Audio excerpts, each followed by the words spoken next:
Artificial intelligence हर एक field में ground breaking discoveries कर रही है एंड फाइनली ट्रेडिंग में भी इसने कुछ ऐसा ही कर दिखाया है। दोस्तों हम जानते हैं कि मूविंग एवरेजेस दुनिया का सबसे पॉपुलर इंडिकेटर है। इवन काफी सारे हाईली प्रोफेशनल ट्रेडर्स भी इसे यूज करते हैं। लेकिन मूविंग एवरेजेस में ना एक मेजर प्रॉब्लम मौजूद है, जो है इसका fixed length. As we know market conditions हमेशा चेंज होते रहते हैं। कभी वॉलेटिलिटी बढ़ जाती है तो कभी वॉल्यूम घट जाती है। इसीलिए हम देखते हैं कि किसी एक टाइम फ्रेम में जो मूविंग एवरेज बहुत अच्छा काम कर रहा है, दूसरे टाइम फ्रेम में जाने पे वही best performing moving average worst performing बन जाती है, चाहे वो 20, 50, 100, 200 कुछ भी हो। एंड इसी ह्यूज प्रॉब्लम का सोल्यूशन लेके आ गई है ये indicator, the machine learning optimization moving average. ये एआई का यूज करके हर एक मार्केट कंडीशंस, हर एक टाइम फ्रेम्स के मुताबिक अपने सेटिंग्स को ऑटोमेटिकली चेंज कर लेती है एंड एडवांस मशीन लर्निंग को यूज करके उस पर्टिकुलर मार्केट कंडीशंस के लिए जो बेस्ट सेटिंग्स होते हैं उन्हें ये सेट कर लेती है। एंड बेस्ट पार्ट क्या है पता है, ये इंडिकेटर जिसे अभी पेड होना चाहिए था, कंप्लीटली फ्री में अवेलेबल है। इंडिकेटर को चार्ट में ऐड करने के लिए हमें आ जाना है ट्रेडिंग व्यू में एंड यहाँ पे इंडिकेटर सेक्शन में जाना है एंड सर्च करना है machine learning and optimization moving average. And ये जो इंडिकेटर होगा बाय ज़ायरमैन, इसे हमें क्लिक कर देना है। लेकिन इंडिकेटर ऐड होते ही चार्ट में कुछ नहीं दिखेगा, क्योंकि सबसे पहले हमें इसे एक्टिवेट करना पड़ता है। एक्टिवेशन बहुत ही सिंपल है, सेटिंग्स में जाना है एंड इनपुट्स के अंदर सबसे पहला जो ऑप्शन है अमाउंट ऑफ हिस्टोरिकल डेटा, ये बाय डिफॉल्ट डिसेबल रहता है, इसे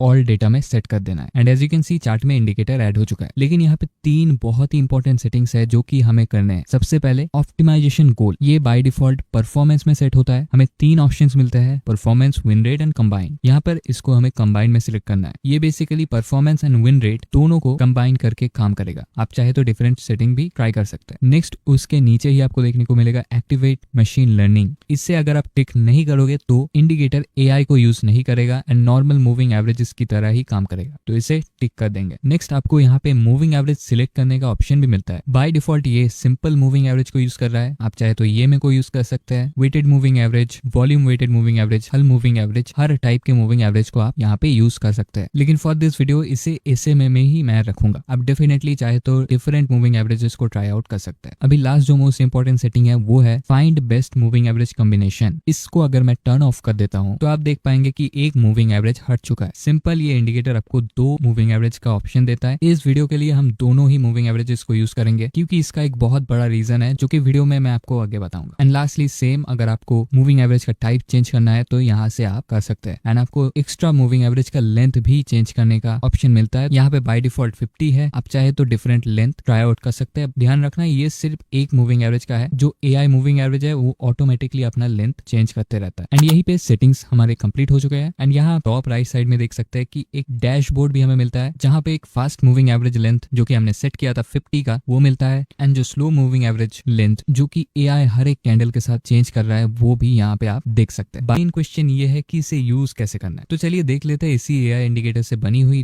2 पावरफुल स्ट्रेटेजीज जो इस इंडिकेटर को नेक्स्ट लेवल पे ले जाए। पहला स्ट्रेटेजी के लिए हमें इस इंडिकेटर के साथ और एक इंडिकेटर को कंबाइन करना है, तो उसके लिए इंडिकेटर्स टैब में जाएंगे एंड सर्च करेंगे मशीन लर्निंग लोरेंट्जियन क्लासिफिकेशन। एंड ये जो इंडिकेटर आएगा मेड बाय J.C, इसे क्लिक करके ऐड कर लेना है। ये भी एक मशीन लर्निंग इंडिकेटर है, तो इसमें भी हमें सेटिंग्स ओपन करना है एंड स्टाइल्स टैब में kernel regression estimate, stop buy, stop sell, bar colour, pen labels और टेबल्स, इन सारे स्टाइल्स को टर्न ऑफ कर देना है एंड दैट्स इट। लास्ट में हमें ओके कर देना है।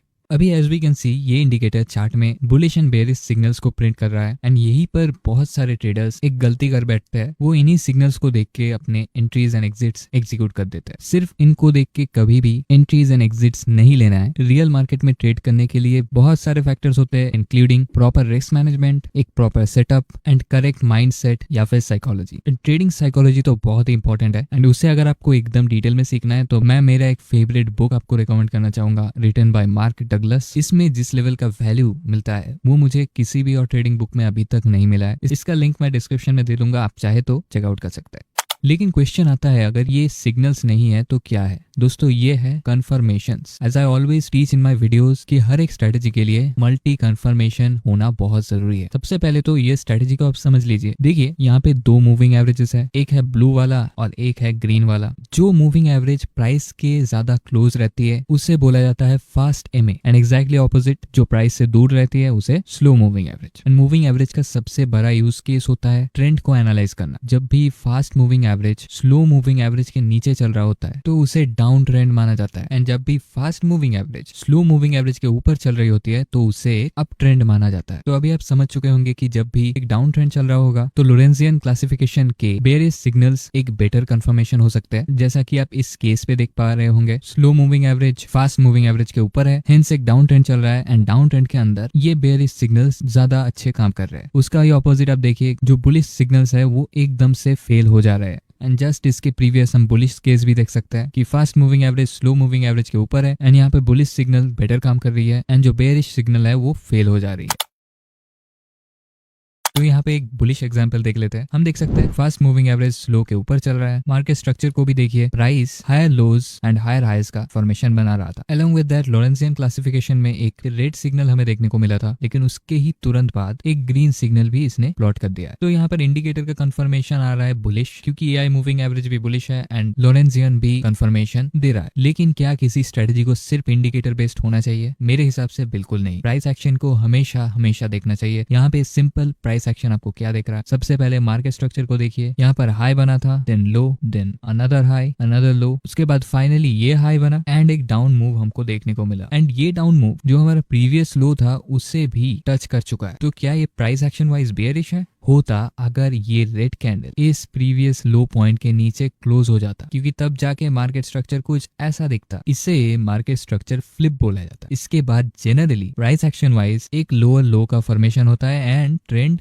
शिफ्ट हो जाता है। ठीक है, ये तो हम समझ गए, लेकिन यहाँ पे क्लोज नहीं आया था। इनफैक्ट प्राइस ने एक वीक रेड कैंडल के साथ back to back 3 strong bullish candles का फॉर्मेशन कर दिया। तो यहाँ पे हम क्लियरली समझ सकते हैं कि इस सिचुएशन में प्राइस एक्शन काफी बुलिश दिख रहा है। तो यहाँ पर आगे एक्चुअली में क्या हुआ था वो भी आप यहाँ पे देख सकते हैं। प्राइस ने अपना बुलिश ट्रेंड को ही कंटिन्यू किया।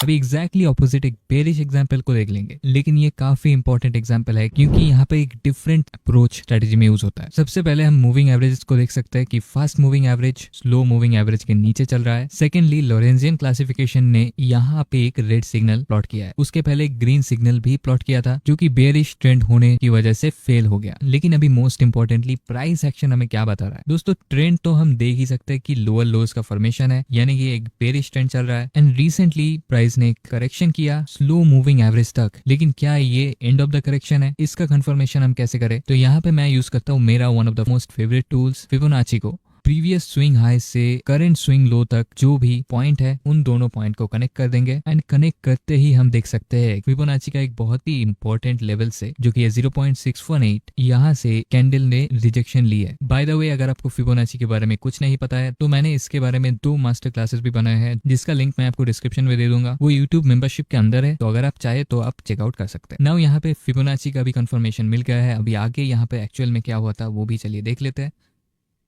And as we can see इसने अपना बेरिश ट्रेंड ही कंटिन्यू किया।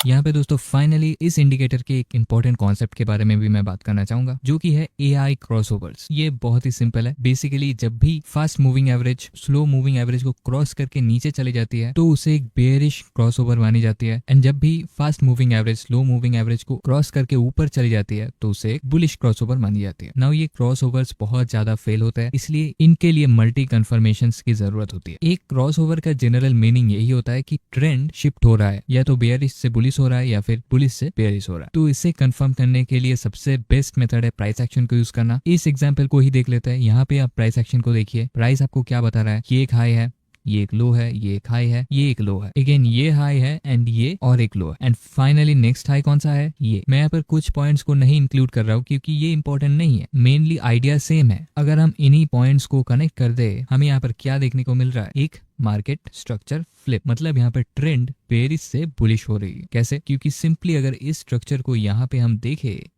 तो ये कुछ ऐसा है। प्राइस लोअर लोज तो बना रहा था, लेकिन एक पॉइंट आया जहां पर एक लोअर लो तो बन गया, लेकिन लोअर लो के साथ लोअर हाई नहीं बना, एक हायर हाई बन गया। एंड उस हायर हाई के बाद जनरली हमें क्या देखने को मिलता है? एक करेक्शन जिसमें एक हायर लो बनता है, एंड यहीं पर ट्रेंड शिफ्ट हो जाता है। ऑफ कोर्स ऐसा हमेशा नहीं होता है, लेकिन हाई प्रोबेबिलिटी हमें यहाँ पर देखने को मिलता है। एंड इस केस में हमें कुछ ऐसा ही देखने को मिल रहा है। एक काफी बुलिश कैंडल ने यहाँ पे एक हायर हाई का फॉर्मेशन किया है, एंड मूविंग एवरेज भी क्रॉसओवर हो चुका है। उसके साथ प्राइस ने एक रिट्रेसमेंट दिया है एंड लॉरेंशियन क्लासिफिकेशन ने भी यहाँ पर एक रेड सिग्नल बनाते ही एक ग्रीन सिग्नल का फॉर्मेशन कर दिया एंड इसे ही बोलते हैं दोस्तों मल्टी कंफर्मेशन। इसके आगे का प्राइस एक्शन अगर हम देखें तो हम देख सकते हैं ट्रेंड एक्चुअली में यहाँ पर शिफ्ट हुआ था एंड यहाँ पे एक अप ट्रेंड हमें देखने को मिला था। एंड मैं अगर चार्ट को जूम आउट भी करूँ तो आप देखिए वही अप ट्रेंड एक लार्जर टाइम के लिए चला था। लेकिन ध्यान रखना कोई भी स्ट्रेटेजी कोई भी इंडिकेटर परफेक्ट नहीं होती है। ट्रेडिंग में कंसिस्टेंटली प्रॉफिटेबल बनने के लिए आपको अपने रिस्क मैनेजमेंट को मास्टर करना पड़ता है एंड अपने ट्रेडिंग साइकोलॉजी को भी। आज का वीडियो टोटली एजुकेशनल पर्पस के लिए था। आई होप आपने इस वीडियो से कुछ नया जरूर सीखा है।